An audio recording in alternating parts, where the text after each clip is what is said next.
Operation परे doctor पूरा आश्चर्य हो गले। निज आखि को विश्वास करि पारले नहीं। एते दिन पर्यंत केमिति रहुतिले बोली भाबिले, कारण पेटरू 100 कि 200 ग्राम नुहे, एका थरके 30 केजी मांस पिंडुला बाहरिला।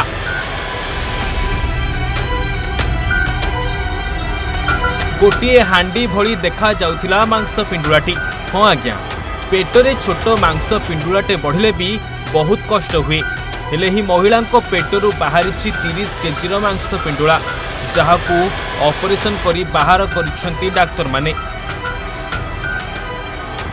एमिति किछि दृश्य देखिबाकू मिलछि कंधमाल जिलार बेदारीपड़ा निकटस्थ तालदंडिकिया गाँर बंदली प्रधान क्षेत्र में।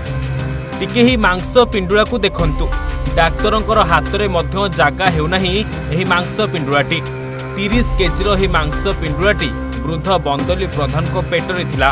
मांस पिंडुला को धरिबाकू बहुत कष्ट हेउछि। पूरा हांडी भली देखा जाउछि एही मांस पिंडुलाटी। एबे भाबिले देखि एही मांस पिंडुलाटी जेतेबेले बंदली प्रधान को पेटरे थिबो सेतेबेले केते कष्ट हेउथिबो। खबर मुताबिक छोट मांस पिंडुलाटी पेट भितरे धीरे धीरे होई बढ़िबाकू लागिथिला। वर्ष वर्ष धरी पेटरे बढ़ी चलिथिला मांस पिंडुला।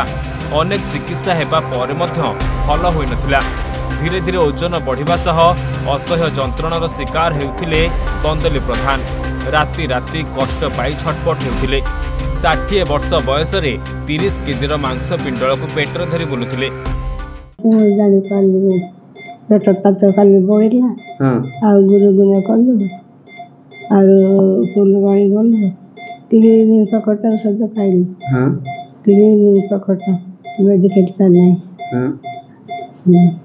भल लानी नहीं सेटा आगे कौन कर कहवा को मेडिकेट रे जाए तो साई सदन एबे कौन भल लागुची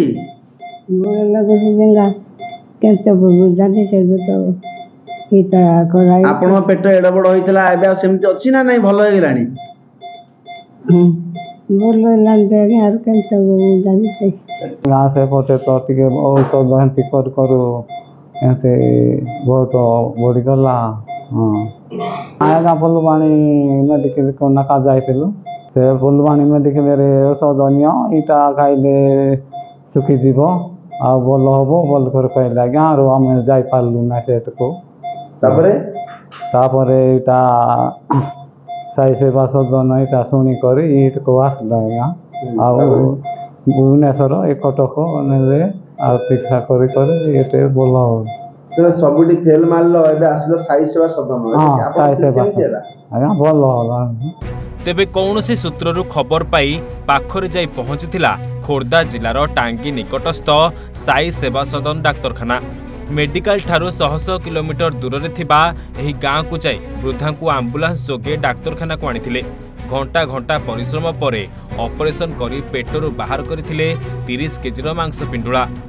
तेबे ऑपरेशन बहुत कष्ट साध्य थिले मध्य ऑपरेशन को सफल करी देखाइछंती साई सेवा सदन डाक्तर माने। तेबे ऑपरेशन सरकार को द्वारा थिबा योजना माध्यम रे संपूर्ण मागणा रे होइछि बोली साई सेवा सदन परिचालन निर्देशक कहछंती। पूर्वरु आमे बारंबार एही टाइप रो टीमर ऑपरेशन करिछु, जहा कि आपण मान द्वारा सब आड़े पहुंच पार सब लोक पाखे पहुंच पारछि। तो सेठू से सुनी कि हम कांटेक्ट करथिला और आमे ताकू गाड़ी रे आमे आनितलु। सरकार को जो बिजु स्वास्थ्य कल्याण योजना द्वारा आमे मागणा रे ट्रीटमेंट होउछंती आउ एही बड़ी सक्सेस आमे जेतो आगरु करिछु। डॉक्टर माने और स्टाफ माने को सपोर्ट हमरो दुईटी दिन से प्रार्थना देथिलु। गोटे होछि किमिति ठीक से ऑपरेशन सक्सेसफुल हेई परिबो एबो तार जीवन। जदि देखिबा एबे असह्य जंत्रणारू मुक्त होइछंती बंदली। पेटरू 30 केजी मांस पिंडुला बाहरिबा परे एबे एमिति देखा जाउछंती। मनरे अछि अनेक खुशी। खोर्धारू संतोष चौधरी को रिपोर्ट, ओडिशा भास्कर।